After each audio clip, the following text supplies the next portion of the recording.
है everyone, welcome to Bio Wizard. आपका स्वागत है एक और एजुकेशनल वीडियो में। और आज जिस टॉपिक के ऊपर हम बात करने वाले हैं वो है if not NEET then what.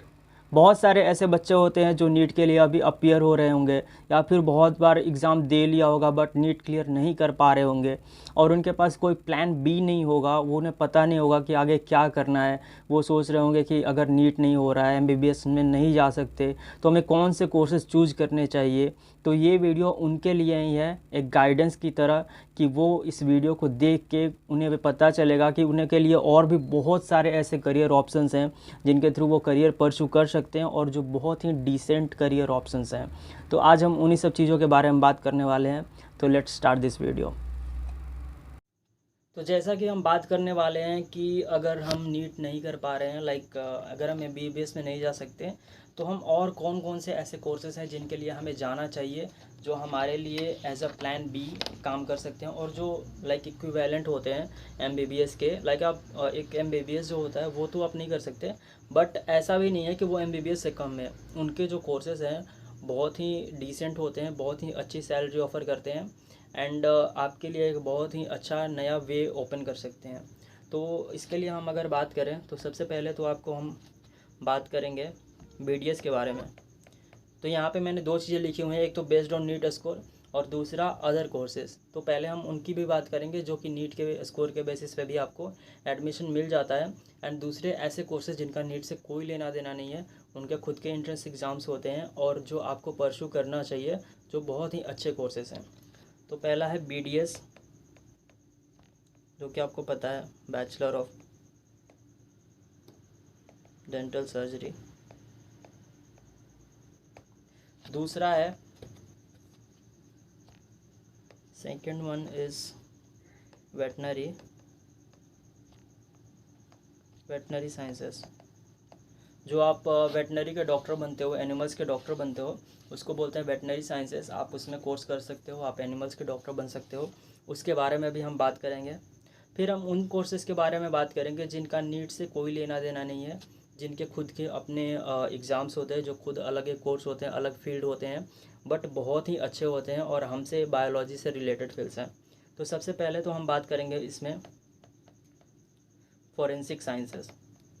Forensic sciences forensic sciences बहुत ही अच्छा कोर्स है, बहुत ही रेप्यूटेड है, बहुत ही एक प्रिसीजन वाला है, जिसके लिए बहुत ही आपका साफ माइंड चाहिए, बहुत ही अच्छी आपकी नॉलेज होनी चाहिए।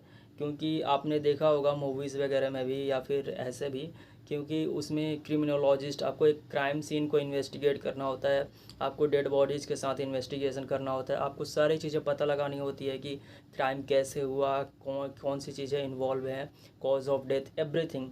तो फॉरेंसिक साइंसेज जो होते हैं वो बहुत ही एक अलग ही लेवल का कोर्स है। अगर हम इसके बारे में इसके बाद बात करें तो हम बात करने वाले हैं इसमें, हम बात करेंगे रेडियोलॉजी के बारे में। एंड फिर हम इनके बाद बात करेंगे और भी कोर्सेज़ के बारे में। यहाँ पे मैंने डॉट डॉट लगा रखा, अभी मैं नहीं लिख रहा हूँ, क्योंकि हम और भी कोर्सेज़ के बारे में बात करेंगे जो कि अदर कोर्सेज़ हैं, और भी बहुत सारे कोर्सेज़ के बारे में बात करेंगे। तो क्योंकि ये वीडियो बहुत ज़्यादा लंबा हो जाएगा, इसलिए मैं अभी सारे कोर्सेज़ नहीं लिख रहा हूँ। मैं अभी सिर्फ 4 चीज़ों के बारे में बात करूँगा, बीडीएस के बारे में, वेटनरी साइंसेस के बारे में, फॉरेंसिक साइंस के बारे में और रेडियोलॉजी के बारे में। बाकी जो अदर कोर्सेज़ वाले जो भी बच रहे हैं, बाकी मैं उनको बाद में कवर करूँगा। So let us start with the BDS. So the first exam जिसके बारे में हम बात करने वाले हैं वो है बीडीएस। फर्स्ट कोर्स हमारा बीडीएस है, बैचलर ऑफ डेंटल सर्जरी, जो दांतों के डॉक्टर्स होते हैं। तो इसके लिए आपको जो नीट का स्कोर है वो रिक्वायर्ड होता है ऑलमोस्ट, आप मान लो 450 टू 550। अगर आपके इतने नीट के स्कोर बन रहे हैं 450 टू 550, तो आप बीडीएस के लिए अप्लाई कर सकते हो। आपको बहुत ही अच्छा डेंटल कॉलेज मिल जाएगा, इसमें आप अपना बीडीएस जो होता है वो परस्यू कर सकते हो।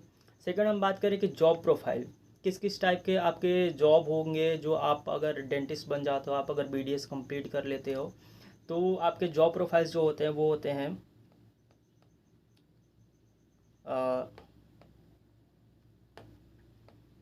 डेंटल टेक्नीशियन, डेंटल टेक्नीशियन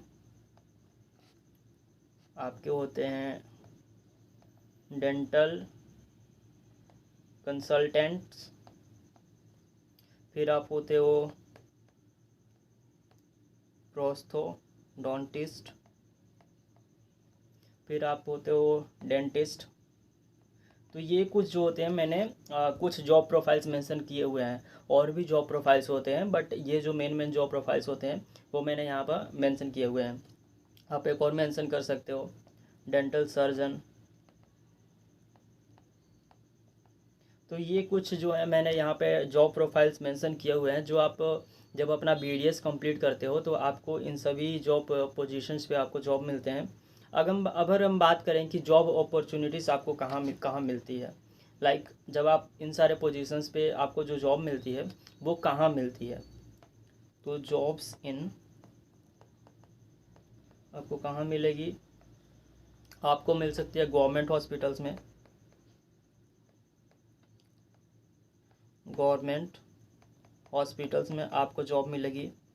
आपको मिल सकते हैं डेंटल क्लिनिक्स जो होते हैं, डेंटल क्लिनिक्स में आपको जॉब मिल सकती है। फार्मास्यूटिकल्स कंपनीज़ में, फार्मास्यूटिकल कंपनीज़ में भी ऐसे डॉक्टर्स की ज़रूरत पड़ती है जिन्होंने इस BDS के फील्ड में स्पेशलाइजेशन की हो, और उस टाइप के जो मेडिसिन होते हैं उनको मतलब उसके बारे में बताने के लिए, उसके बारे में रिसर्च करने के लिए, या फिर जो भी इंफॉर्मेशंस होती हैं उनको सही से देखने के लिए जो डेंटिस्ट होते हैं, जो बैचलर ऑफ डेंटल सर्जरी वाला ये कोर्स करते हैं, उनकी ज़रूरत पड़ती है वहाँ पे फार्मास्यूटिकल कंपनीज़ में। फिर आपको मिल सकता है इन डेंटल प्रोडक्ट मैन्युफैक्चरर, जो डेंटल प्रोडक्ट्स होते हैं जो डेंटिस्ट जो होते हैं वो यूज़ करते हैं।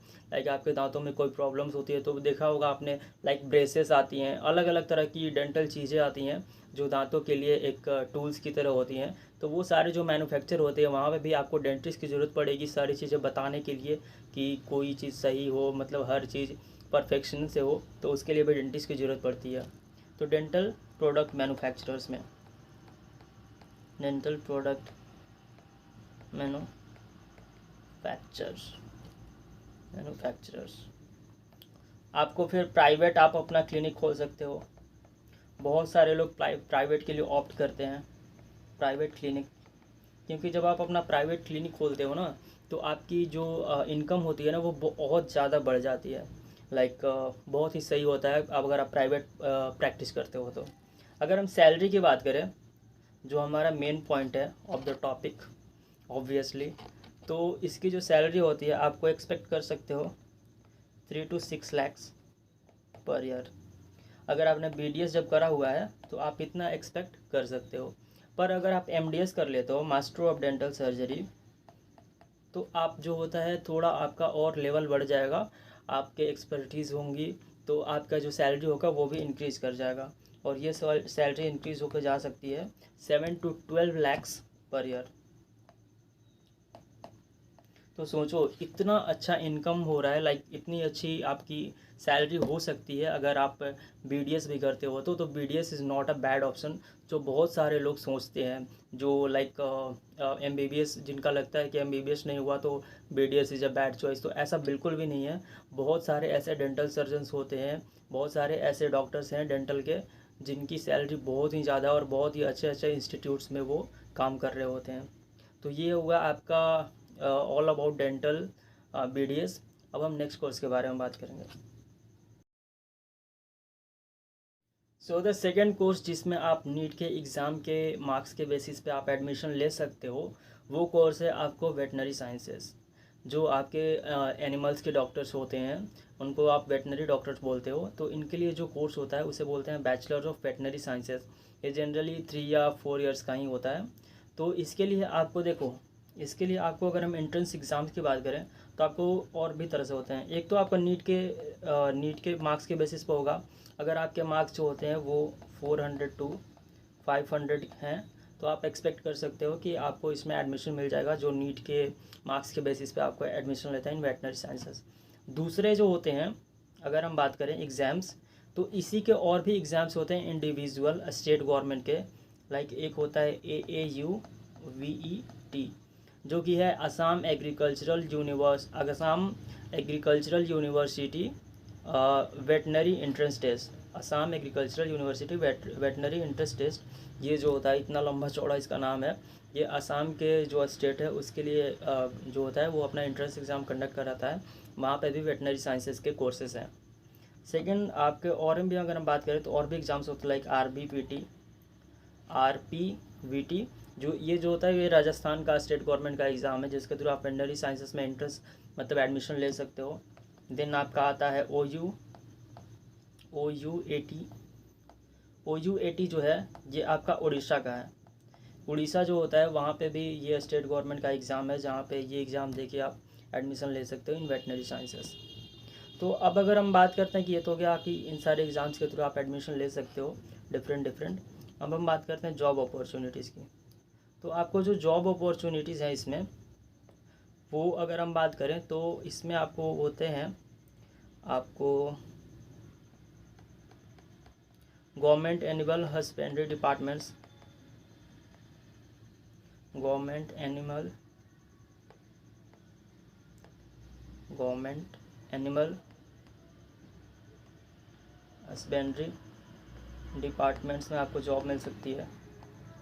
ये कोर्स करने के बाद आपको इन जॉब मिल सकती है इन वेटनरी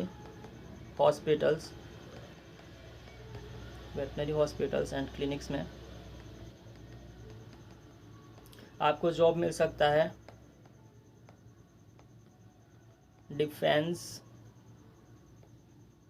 डॉग ट्रेनिंग सेंटर्स होते हैं, आपने देखा होगा कि हमारे डिफेंस जो होते हैं उनमें डॉग्स जो होते हैं उनका बहुत ही ज़्यादा इम्पोर्टेंस होता है। तो बहुत सारे ऐसे डॉग ट्रेनिंग सेंटर्स होते हैं जहाँ पर एनिमल्स की केयर करने के लिए डॉक्टर्स की ज़रूरत पड़ती है। तो एक बहुत ही अच्छा यहाँ पे ये जॉब अपॉर्चुनिटीज़ है कि आप डिफेंस में जाके वहाँ पे एक एज ए वेटनरी डॉक्टर काम कर सकते हो। तो फिर हम बात करें कि जूलॉजिकल पार्क्स, आपको पता है कि जूलॉजिकल पार्क्स जो होते हैं उनमें एनिमल्स होते हैं, तो उन एनिमल्स की केयर करने के लिए भी डॉक्टर्स की ज़रूरत पड़ती है। तो वहाँ पे भी आपको as a veterinary doctor job मिल सकता है। फिर अगर हम बात करें और भी हैं लाइक रिसर्च सेंटर्स, एनिमल पर जो रिसर्च वगैरह चल रहे होते हैं, रिसर्च सेंटर एंड इंस्टीट्यूट्स वगैरह में वहाँ पे भी एनिमल्स जो होते हैं वहाँ पे रखे हुए होते हैं, तो उनकी भी केयर करना होता है, उसके लिए वेटनरी डॉक्टर्स की ज़रूरत पड़ती है। एंड इंस्टीट्यूट्स और भी हैं एनिमल ब्रीडिंग सेंटर जहाँ पे एनिमल्स को ब्रीड करके एनिमल्स प्रोड्यूस किए जाते हैं, लाइक ब्रीडिंग्स वगैरह चलते रहते हैं। तो वहाँ पे भी एनिमल्स ब्रीडिंग सेंटर में भी वेटनरी डॉक्टर्स की बहुत ही ज़्यादा ज़रूरत पड़ती है। तो ये सारी जगह जो हैं आप एज ए वेटनरी डॉक्टर काम कर सकते हो, यहाँ पे आपको जॉब जो होता है वो मिल सकता है। अगर हम बात करें सैलरी की, तो इसकी सैलरी जो होती है अगर आप वेटनरी डॉक्टर बनते हो तो आपको सैलरी आप एक्सपेक्ट कर सकते हो 6 लाख पर ईयर, जो कि बुरा नहीं है, लाइक डिसेंट है, अच्छा है, बुरा भी नहीं है, इट्स ए डिसेंट सैलरी। तो आप जो होता है बैचलर ऑफ वेटनरी साइंसेस करके ये सारी चीज़ें कर सकते हो। तो it is all about veterinary sciences. So we will talk about the next course. So the next course जिसके बारे में हम बात करने वाले हैं वो it is scary and thrilling at the same time. कुछ लोगों को ये स्केरी लगता है, डरावना लाइक एंड कुछ लोगों को ये थ्रिलिंग भी लगता है, ऐसा काम होते हैं। तो ऑब्वियसली हम जिस कोर्स के बारे में बात करने जा रहे हैं वो है फॉरेंसिक साइंस। फॉरेंसिक साइंस जो होता है बहुत ही ज़्यादा इम्पॉर्टेंट चीज़ है life like as a career option, और बहुत ही ज़्यादा रिस्पॉन्सिबल होता है, इम्पोर्टेंट से ज़्यादा रिस्पॉन्सिबल होता है, क्योंकि आपकी एक इन्वेस्टिगेशन पे किसी के ज़िंदगी और मौत का सवाल होता है। लाइक आपने बहुत सारे मूवीज़ देखी होंगी, अभी रिसेंट में आया था एक वेब शो, आपने देखा होगा असुर। इसमें आपने देखा होगा कि क्रिमिनोलॉजी जो फॉरेंसिक साइंटिस्ट होते हैं उनका कितना ज़्यादा इम्पोर्टेंस होता है। तो हम इसी कोर्स के बारे में बात करने वाले हैं, हम वेब शो के बारे में बात नहीं करने वाले हैं। तो फॉरेंसिक साइंस, मेरे कहने का मतलब था कि फॉरेंसिक साइंस जो होता है बहुत ही ज़्यादा रिस्पॉन्सिबिलिटी वाली जॉब होती है, जिसमें बहुत ही प्रिसीजन, बहुत ही लाइक एक हार्ड वर्क, एक डेडिकेशन, और आपके अंदर वो एक सेल्फ टॉलरेंस भी होना चाहिए, क्योंकि आप बहुत सारी ऐसी चीज़ें देखोगे जिससे आप लाइक डिस्ट्रैक्ट हो सकते हो, लाइक डेड बॉडीज़ वगैरह, ब्लड एंड ऑल दैट। तो आपको एक बहुत ही ज़्यादा हिम्मत वाला भी होना चाहिए इसके लिए। तो मैं डरा नहीं रहा, let us talk about this course. तो अगर हम बात करें कि इसमें आप एडमिशन कैसे ले सकते हो फॉरेंसिक साइंसेस के लिए, तो सबसे पहले तो आपके इसके लिए जो होते हैं एग्ज़ाम्स, अगर मैं एग्ज़ाम्स की बात करूं तो नीट का इसमें कोई चक्कर नहीं है। इसका एग्ज़ाम होता है एक AIF SET all India forensic science entrance test. ये एंट्रेंस टेस्ट होता है, आप ये एंट्रेंस टेस्ट दो, आप सिलेक्ट हो जाओगे तो आपका एडमिशन मिल जाएगा, देन आप अपना कोर्स परस्यू कर सकते हो। एंड इसके साथ साथ जो डिफरेंट स्टेट्स होते हैं, डिफरेंट स्टेट्स जो होते हैं कुछ, या फिर कुछ यूनिवर्सिटीज़ हैं, स्टेट्स में ही बोलो, कुछ कॉलेजेस या यूनिवर्सिटीज़ वो अपना ओन एग्ज़ाम, खुद का एग्ज़ाम जो होता है वो कंडक्ट कराते हैं खुद के एंट्रेंस के लिए। तो एक तो आप AIFSCT के थ्रू एग्ज़ाम दे दो, उसके थ्रू आपको एडमिशन मिल जाएगा, या तो आपको थ्रू जो अपने खुद का एग्ज़ाम कंडक्ट कराते हैं वो आप एग्ज़ाम दो, उसके थ्रू भी आपको एडमिशन मिल सकता है। अब हम बात करते हैं कि जॉब प्रोफाइल। जब आपने फॉरेंसिक साइंसेस कंप्लीट कर ली तो आपको किस टाइप के जॉब मिलते हैं। तो इसमें आपके जो जॉब प्रोफाइल्स होते हैं वो आपको होते हैं forensic expert, drug analyst, crime laboratory analyst, आपके होते हैं forensic toxicologist,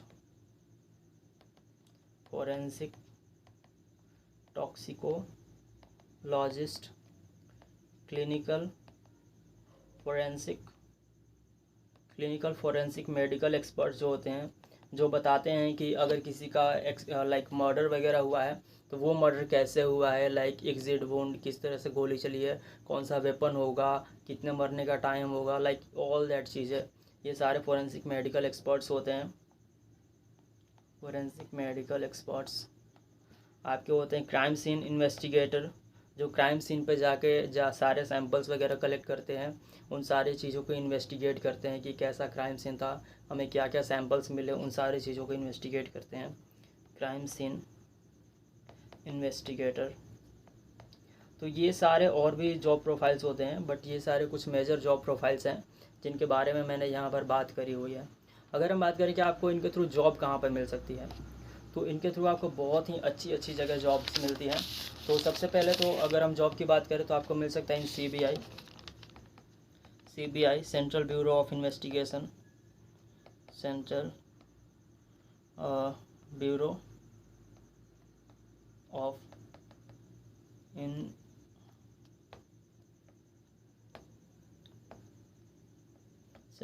of investigation, CBI में आपको इनके थ्रू जॉब मिल सकता है। आपको IB में मिल सकता है, इंफॉर्मेशन ब्यूरो में मिल सकता है, इन्वेस्टिगेशन ब्यूरो। फिर आपको मिल सकता है इन फॉरेंसिक साइंस लेबोरेटरीज जो होती हैं, वहाँ पे आपको जॉब मिल सकता है। आपको मिल सकते हैं इन, एक होता है national institute of criminology and forensic sciences. ये national institute of criminology and forensic sciences जो होते हैं वहाँ पे आपको जॉब मिल सकता है, जो कि बहुत ही डिसेंट सैलरी आपको देने वाला है। एंड आपको मिल सकता है जॉब्स इन हॉस्पिटल्स में मिल सकते हैं जॉब आपको पुलिस ऑफिसर की तरह जॉब मिल सकता है, जो क्राइम से रिलेटेड सारी चीज़ें होती हैं आपको वहाँ पे जॉब मिल सकता है। तो बहुत सारे जॉब अपॉर्चुनिटीज़ आपको, इसमें जॉब्स की कमी नहीं है, और बहुत ही अच्छी लाइक CBI IB इनमें आपको जॉब्स मिलते हैं। अगर हम सैलरी की बात करें तो बहुत ही अच्छी सैलरीज भी होती हैं इसकी। तो सैलरी जो होती हैं, अगर आपने लाइक सिर्फ बैचलर्स किया हुआ है तो, या फिर एक्सपर्टीज़ नहीं है, तो आपको as a fresher 4 to 5 lakhs per year आपको सैलरी मिल सकती है। अगर आपने लाइक मास्टर्स करा हुआ है इसमें फॉरेंसिक साइंसेस में, और भी कोर्सेज़ करे हुए हैं, लाइक कोर्सेज़ नहीं मतलब एक्सपर्टीज़ करा हुआ है, आगे इसमें पढ़ा हुआ है, तो आप सैलरी एक्सपेक्ट कर सकते हो 6 to 9 lakhs पर ईयर। ये और भी ज़्यादा जा सकता है, 9, 10, 11 लाख भी जा सकते हैं, जैसी आपकी एक्सपर्टीज़ होगी और जिस तरह के इंस्टीट्यूशन में आप काम कर रहे हो उसके अकॉर्डिंग आपकी सैलरी जो होती है वो वैरी करेगी। और एक तरह से बहुत ही डिसेंट जॉब है, बहुत ही रिस्पॉन्सिबिलिटी वाली है, और बहुत ही रेप्यूटेड है। तो ये जो है हमने बात कर ली फॉरेंसिक साइंस के बारे में। अब हम बात करेंगे नेक्स्ट कोर्स के बारे में। सो द नेक्स्ट कोर्स जिसके बारे में हम बात करने वाले हैं, जो बहुत ही कम लोगों को पता होता है या फिर उन्हें ज़्यादा आइडिया नहीं होता उसके बारे में, वो है रेडियोलॉजी। रेडियोलॉजी जो होता है, जो रेडियोलॉजिस्ट होते हैं वो, आपने कभी आप हॉस्पिटल में गए होंगे तो डॉक्टर्स जो होते हैं आप को लिख देते हैं लाइक जाओ आप MRI करा के लाओ, आप CT स्कैन करा के लाओ। तो वो सारी चीज़ें जो होते हैं, आपने देखा होगा कि एक अलग रूम में एक डॉक्टर्स की तरह होते हैं, वो बैठ के एनालाइज कर रहे होते हैं, कुछ कंप्यूटर्स वगैरह पे आप काम कर रहे होते हैं, कुछ इमेजेस वेव्स आपको दिखेंगे। तो वो जो होते हैं वो रेडियोलॉजिस्ट होते हैं। और ये बहुत ही डिसेंट जॉब है, बहुत ही रेप्यूटेड है, जो कि एक डॉक्टर ही होते हो आप एक तरह से, और बहुत ही लाइक अच्छी सैलरी ऑफ़र करता है। तो हम इसके बारे में बात करने वाले हैं। तो अगर हम इसके बारे में बात करें तो आपको सबसे पहले तो इसके लिए आपको एक आपका PCB या फिर जो PCM वाले होते हैं वो भी कर सकते हैं, आपके 12th में होने चाहिए। इन 12th विथ 50%, आपके 50% जो होते हैं वो एग्रीगेट मार्क्स होने चाहिए। 50% मार्क्स एग्रीगेट होने चाहिए आपके PCB या फिर PCM कोर्स से, दोनों से हो। इसके लिए आपकी नीट की कोई ज़रूरत नहीं है, नॉट नीट, कोई नीट की इसमें ज़रूरत नहीं है। फिर जो होता है ये 3 से 4 साल का कोर्स होता है, 3 to 4 इयर्स का ये कोर्स होता है। और अगर हम बात करें कि इसके एंट्रेंस एग्ज़ाम्स के बारे में, तो डिफरेंट कॉलेजेस जो होते हैं, देखो डिफरेंट कॉलेजेस जो होते हैं इसके, डिफरेंट कॉलेजेस और यूनिवर्सिटी जो भी ऑफ़र करते हैं वो अपना ओन एग्ज़ाम कंडक्ट कराते हैं, ओन एग्ज़ाम। डिफरेंट कॉलेजेस के अपने खुद के एग्ज़ाम्स होते हैं इसके लिए। अगर हम बात करें इसके जॉब प्रोफाइल्स की, किस तरह के आपके जॉब्स मिलते हैं जब आपने रेडियोलॉजी करी हुई है, तो अगर हम इसके जॉब प्रोफाइल की बात करें तो आप बन सकते हो रेडियोग्राफर, आप बन सकते हो सोनोग्राफर, आप बन सकते हो न्यूक्लियर मेडिसिन टेक्नोलॉजिस्ट,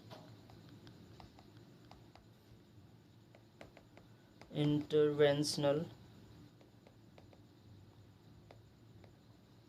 रेडियोलॉजी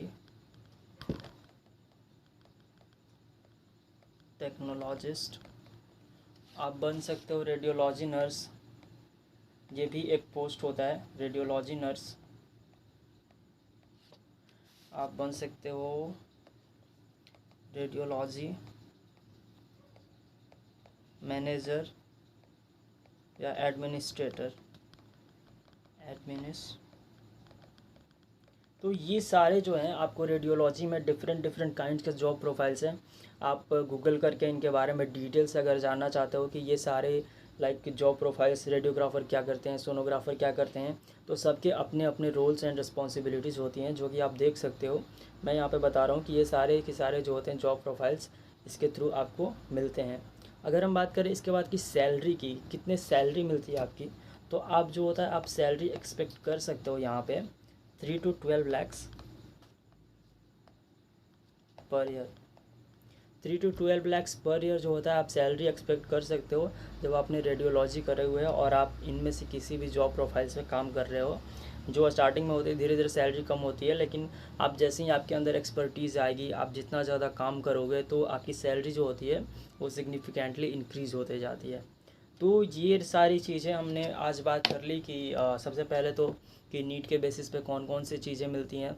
तो हमने वहाँ पे बात करी कि हम BDS में एडमिशन ले सकते हैं, डेंटल डॉक्टर, फिर हम बन सकते हैं वेटनरी साइंसेस में एनिमल्स के डॉक्टर। फिर हमने बात करी कि नीट के अलावा कौन कौन से कोर्सेज़ होते हैं। तो नीट के अलावा कौन कौन से कोर्सेज़ में हमने अभी सिर्फ 2 की बात की, एक तो फॉरेंसिक साइंसेस, दूसरा रेडियोलॉजी।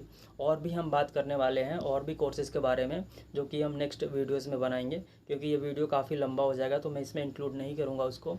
और भी पार्ट 2 आएगा, और भी ज़्यादा अगर कोर्सेज़ मुझे मिलते हैं तो मैं पार्ट 3 भी बना दूंगा इसके लिए आपके लिए, क्योंकि मुझे इन सब चीज़ों के लिए बहुत ही ज़्यादा लाइक रिसर्च करनी पड़ती है, ढूंढना पड़ता है इन्फॉर्मेशन, और जो भी ऑथेंटिक चीज़ें होती हैं आपको मैं बताता हूँ, कैसे एक्सप्लेन करता हूँ वो सारी चीज़ें, तो थोड़ा टाइम लगता है। तो इसलिए वीडियो थोड़ा लंबा हो जाता है, क्योंकि मैं शॉर्ट में कोई चीज़ नहीं बताता, मैं डिटेल एक्सप्लेनेशन देने में बिलीव करता हूँ। क्योंकि क्या होता है कि बच्चे लाइक मेरा वीडियो अगर देखा किसी ने, उसको कोई चीज़ लाइक नहीं इसमें वो इंक्लूड नहीं है, तो वो फिर और ढूंढता रहेगा, उसे मिलेगा नहीं मिलेगा। तो मैं ये सोचता हूँ कि मैं सारे इन्फॉर्मेशंस एक ही वीडियो में इंक्लूड कर दूँ कि आपको कहीं और जाना ना पड़े। तो फिर मिलते हैं नेक्स्ट वीडियो में, तब तक के लिए goodbye, take care and keep watching my videos. Thank you.